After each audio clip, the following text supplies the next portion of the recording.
Бутам ритъм, няма да ги спира напред, ще продължа до края на деня, след това на седмицата и така докато не умра, за да взема аз злата в дисциплината, защото ги бутам ритъм, след до някой връх ще изритам, всеки ден в залата тренирам, не спирам, като песове без каишки, не като мишки, влизаме в боя за славата, за частта на родината, за майка България. Бутам ги ритъм, след до някой връх ще изритам, като пес без каишка, в дисциплината ми ще ги штритам, без да ги питам, щото ги бутам ритъм, след до някой връх ще изритам, като пес без каишка, в дисциплината ми ще ги штритам и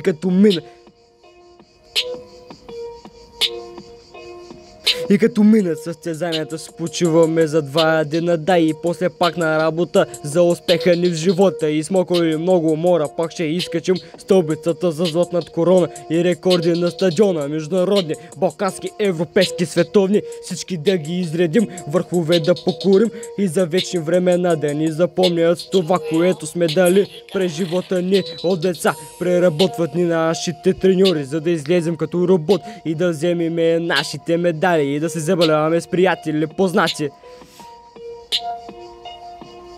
Бутам ритъм, след до някой връх ще изритам, като пес без каишка, в дисциплината ми ще ги сритам, без да ги питам, ще ги сритам.